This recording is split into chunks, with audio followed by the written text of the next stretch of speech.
What's up, guys? It's Summer Siren, and today we're watching a video called "The Archaeology Iceberg Explained" by the YouTube channel Trader Explainer. I don't know about you guys, but I have seen a couple of his videos, and I absolutely love his content. If you guys haven't seen his videos, you guys should probably go check it out. Like, subscribe for him, and hey, you know what? While you're at it, subscribe and like and subscribe for me too. And I don't know much about the video that I'm going to watch today, but all I know is that it is pretty long. So I'm probably going to have to make this into probably three parts. But yeah, looking forward to what we're going to be watching today. So let's get started. Archaeology. It's a fascinating field of science devoted to unearthing the shared past of Oh, just so you guys know, I love like things about like archaeology, history, and like things like that. I always found the subject like very fascinating. Like the study of it, like very fascinating. Like it's very interesting. Like looking into history and all that. humanity. To most people, it's mainly mummies and Stonehenge, but to archaeologists like me, it's more than that. Today, I, Trade the Explainer, am going to take a deep dive into some of the weirdest, most obscure, and just fascinating finds and stories in the history of archaeology that the average person doesn't really get to hear about. And I am doing this in the iceberg meme format, where at the top are things people generally know about. And as Let's we see. get closer and closer to the bottom, Hey, the topics will get let's see what we weirder. got here. Some of what we got here. Uh-huh. Okay. Windic manuscript. Know about that. Main penny. Yep. Um. Wow, a lot of interesting stuff you could be talking about today. Weirder and more niche. Okay, are you ready? This is the archaeology iceberg.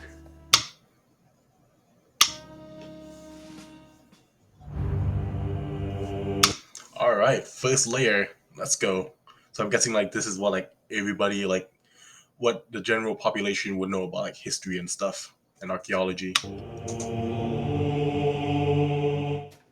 The Sphinx's nose job. This refers to the apparent absence of the Great Sphinx of Giza's nose. A popular legend claims that the nose was shot off with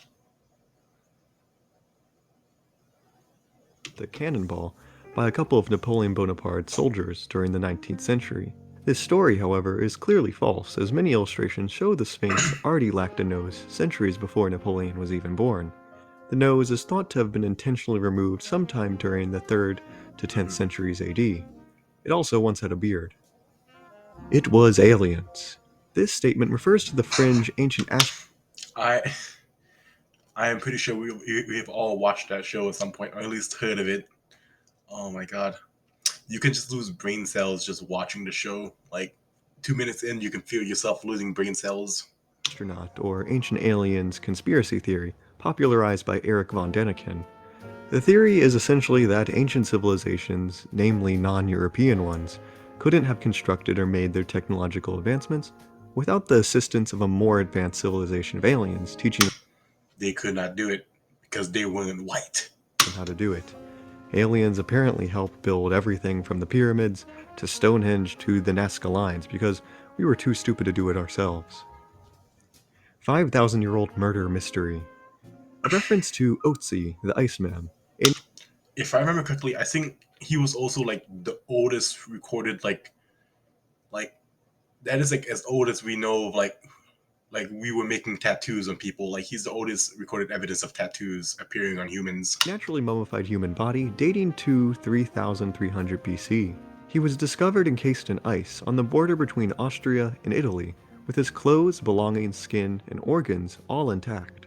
He is perhaps one of the oldest and most well-preserved human specimens to date. Scientists explored its colon and everything on live television. Examinations of his body appear to show that Otzi was murdered by an unknown assailant and left for dead in the snow thousands of years Damn. ago, for reasons unknown. It's a real cold case. Dead Sea Scrolls. These are possibly one of the most significant archaeological finds of the I'm pretty sure we all know about that. past century. They are a collection of Hebrew manuscripts discovered in a system of desert caves in the West Bank, originally by a goat herder. That's actually crazy to think about. Like, if that dude never like went into that cave and found these, like these would have been just lost to history. That is just wild. This collection of documents consists of some of the oldest surviving copies of the Hebrew Bible, or Old Testament, dated to about 408 BC to 318 AD. Giant skeletons. This is a reference to Nephilim conspiracy theories on the internet, where dozens of poorly photoshopped images of giant skeletons are presented as evidence for a race of building-sized humans in our distant past. Also, I gotta say, those photoshops actually look very, very smooth, like very nice. I mean, not saying that I believe in it, but like, those guys are just doing the Photoshop is doing way too much work. Lion Man. This is the Lauenmensch, a prehistoric figurine of a lion-headed man carved into mammoth ivory and dating to between 35,000 to 40,000 years old. It is one of the Wow, oldest that's actually very examples of cool. figurative art and personas. Some say it might be a bear-headed man instead of a lion, but who knows? Curse of King Tut. This refers to the superstitious belief that the opening of the tomb belonging to the boy pharaoh Tutankhamun in 1923 placed a curse on the excavation team and other visitors, resulting in many untimely deaths. In truth, out of the 58 people who were present when the tomb was open, only about 8 died prematurely within a dozen years. Many of those deaths were the result of outside factors, such as Okay. malaria and fever, and probably not related to the excavation at all. Most people who worked on the tomb went on to live otherwise healthy and long lives. The Mm-hmm. Shroud of Turin. The Shroud of Turin is a controversial linen cloth which contains the negative image of a bearded man. Many have claimed that the cloth was used to wrap Jesus Christ after his crucifixion. However, numerous scientific tests conducted on the cloth have shown it to be most likely a counterfeit product of the Middle Ages, rather than Yeah, and if you think about it, like a piece of cloth would not have probably survived during like, I mean, like in like 2,000 years. Like it would probably like decayed or like Middle Ages. But it's like, huh. I mean, like still though. an authentic relic. Seven Yeah. Wonders. According to ancient historians, there were 7 legendary man-made monuments built in antiquity that Greeks and Romans marveled at for their beauty and sheer impressive scale. All of them save one, the Great Pyramid of Giza, have been destroyed or lost to time. Hmm. The Terracotta Army. This is an immense collection of terracotta sculptures depicting the vast army of Qin Shi Huang, the first emperor of China, and buried with him for the purpose of protecting him in the afterlife. Talk about Oak paranoid. Island. Oak Island is an island in And imagine being so paranoid in death that you think like your enemies will still come after you. If you guys don't know about his history, you guys should probably like search up some documentaries about like China's first emperor.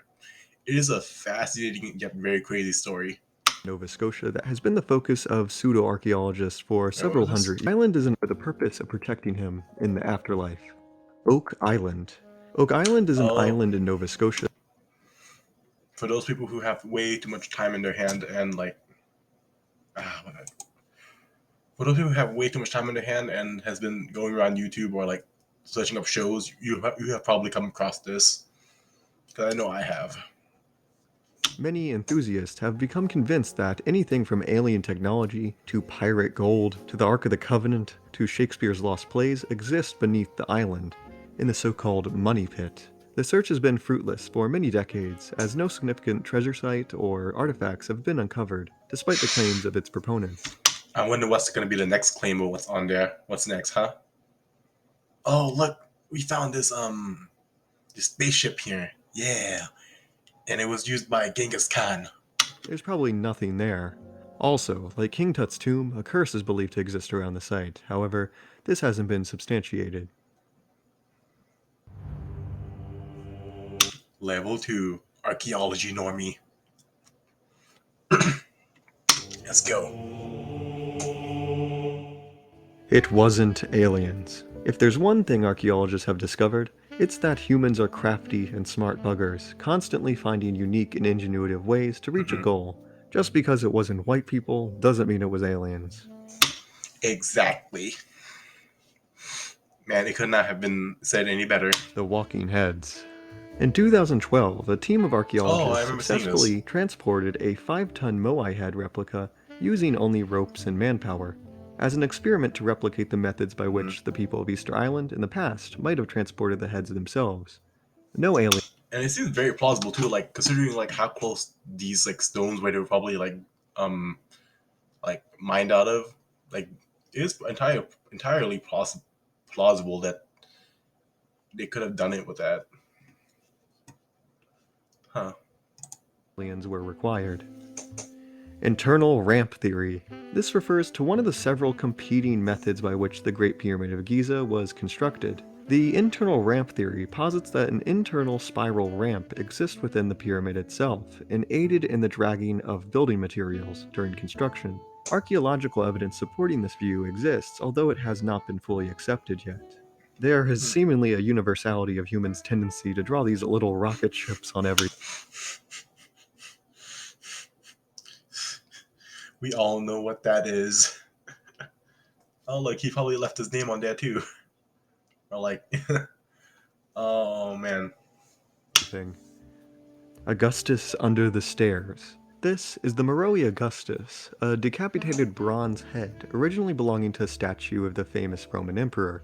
It was discovered beneath the staircase of an ancient Kushite temple in what is now Sudan. In 24 BC, the head was hacked off from its original body in Roman Egypt by invading Kushite soldiers, who took it across the border as a prize of war. Back in Kush, as a gesture of victory, Kush.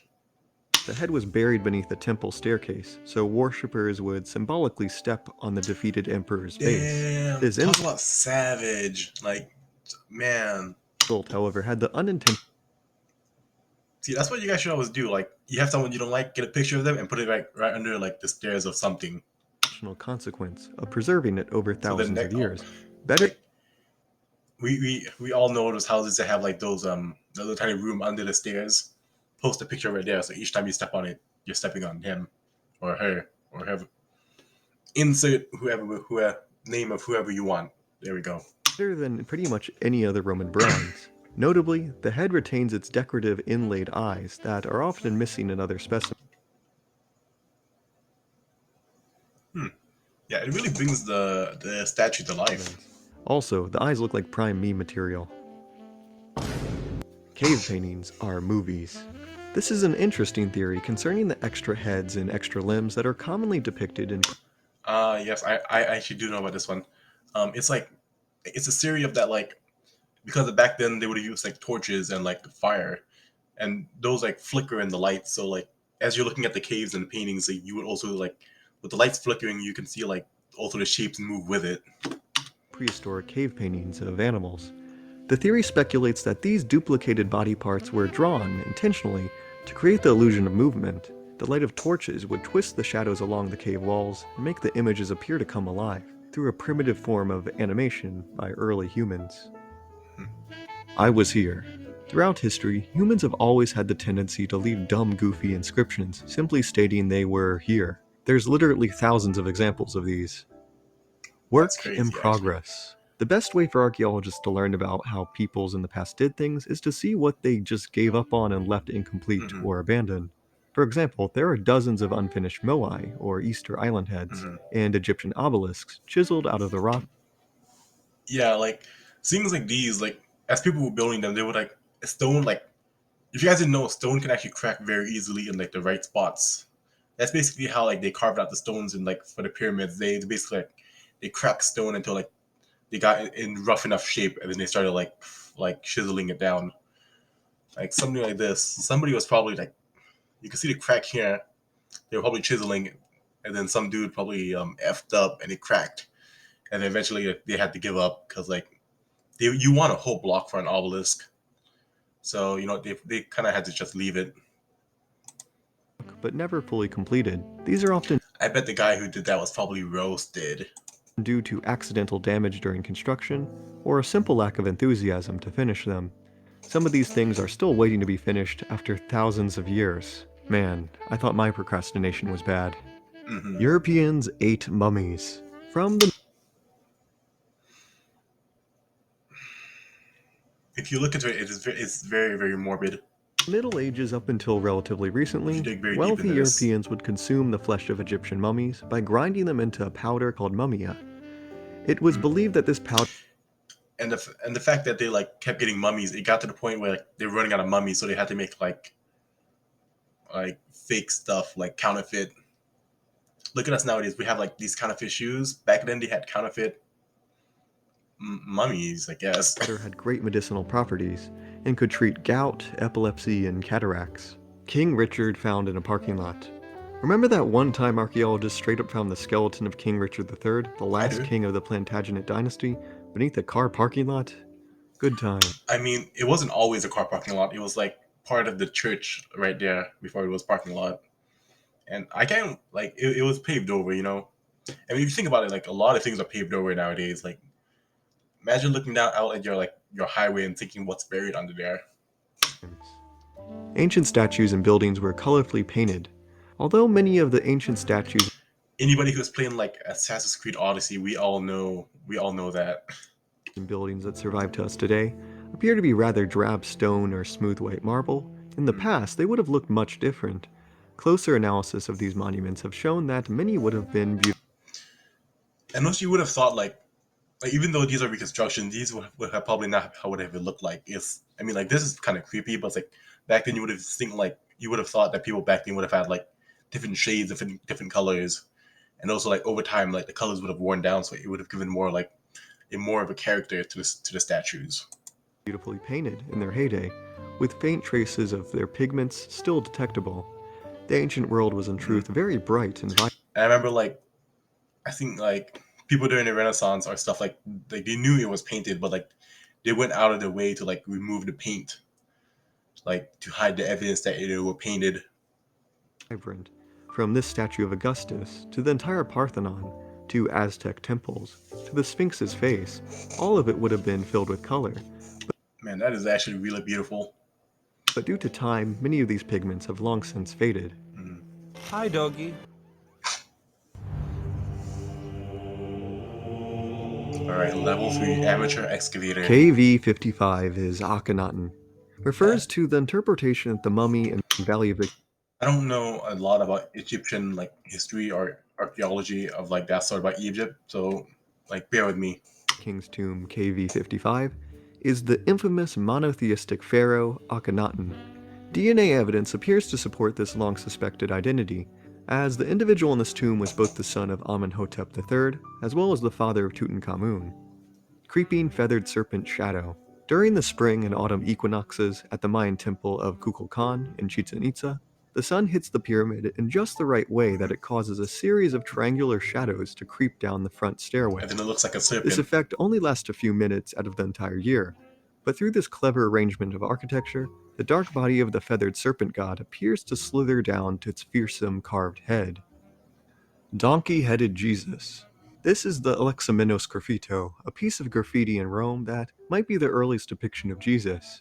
Dated to around 200 AD, the graffiti shows a young man worshipping a crucified figure with the head of a donkey. An inscription accompanies the image, stating in Greek, Alexamenos worships his god. It is thought that the drawing was created to mock an early Christian named Alexamenos.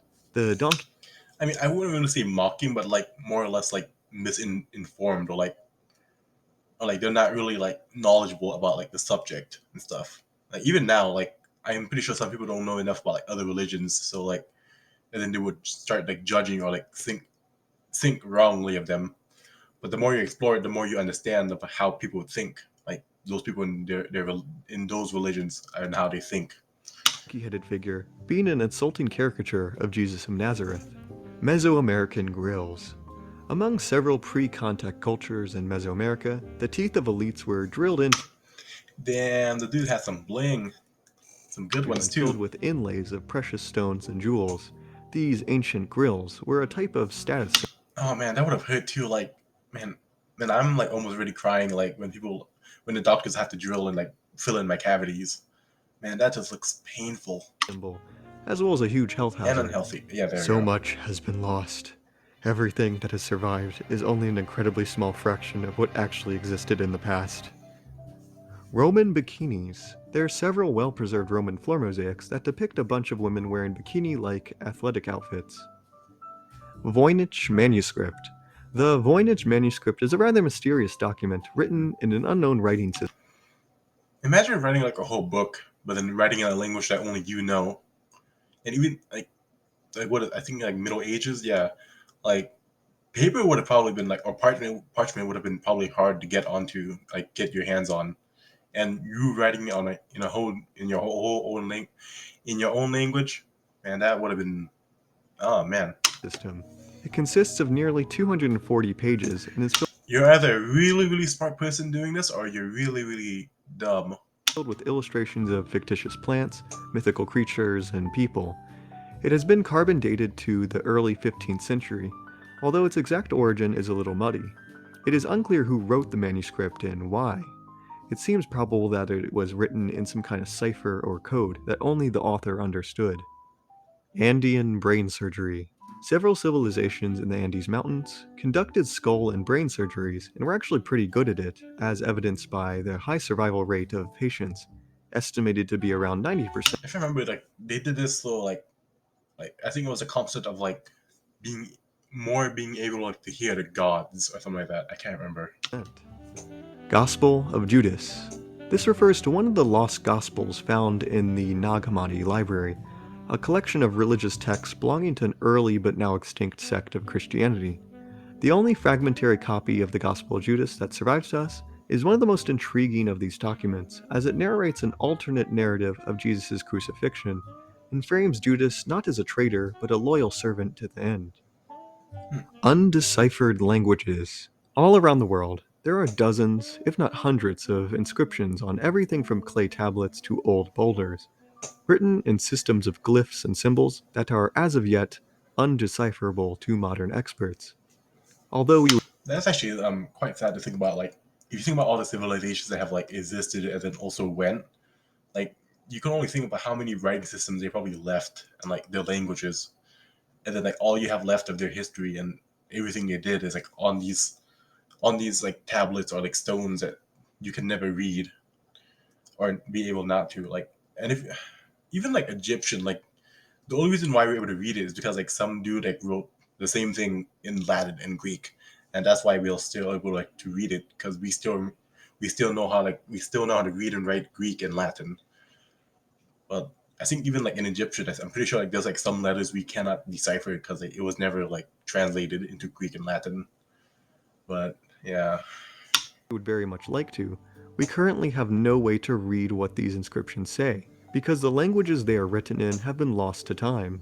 From Rongo Rongo on Easter Island, to Linear A in Minoan Crete, to the Somali scripts, to the Singapore stone, to the writing on the back of the starving Saqqara statue. All of these are completely unreadable scripts, and they still keep their secrets. At least for the moment, that is. Main and I can only imagine like how frustrating it is for like archaeologists and historians, like just looking at that and like being not being able like to decipher it. penny. There is a Norwegian medieval coin that was found in what is now the state of Maine, in the United States.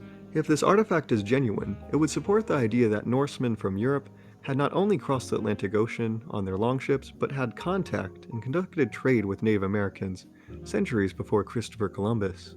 Rock music. Several fragments of Paleolithic flutes have been discovered in caves and dated to tens Yes, of the thousands of rock years old. These rock ivory music, and animal my bone favorite. flutes were made by some of our earliest ancestors during the Ice Age. Archaeologists have reconstructed them to determine what Stone Age music would have sounded like, and boy is it eerie to imagine hearing their sad notes echoing throughout a forest in the dark of winter. Want to listen to some tunes?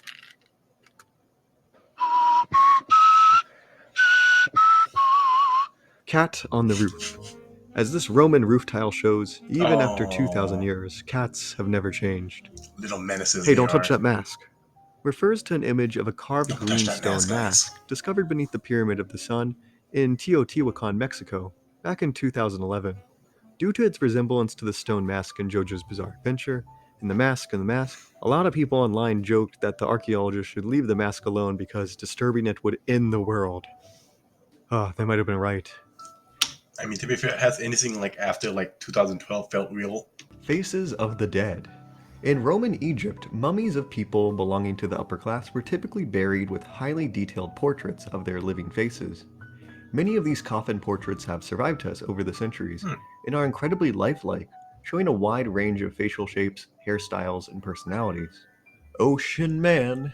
In the summer of 1964, the nets of an Italian fishing trawler snagged something off the coast of the Adriatic. This was what they found. The fishermen had discovered an Imagine being a fisherman and pulling that up, and then like the statue is just there, like, "What's up, guys? Long time no see." ancient bronze sculpture encased in centuries of patina and sea scum. Extensive cleaning revealed that the statue was a lithe and beautiful athlete, and consequently he is now referred to as the victorious youth. He was sculpted sometime during the Hellenistic period, possibly by the famous Greek artist Lysippus. The sculpture likely ended up off the coast of Italy on a Roman ship that sunk in a storm, although the wreck of the ship itself has not been located. That's cool. All right. This is enough. This is it for part one. I hope you guys enjoyed the video so far. If you guys enjoyed it, hopefully you guys watch my part two when that comes out. And yeah, I'll leave a link to the original video down below. If you guys like the video, like and subscribe. And I hope the rest of you guys have a very good day. See ya.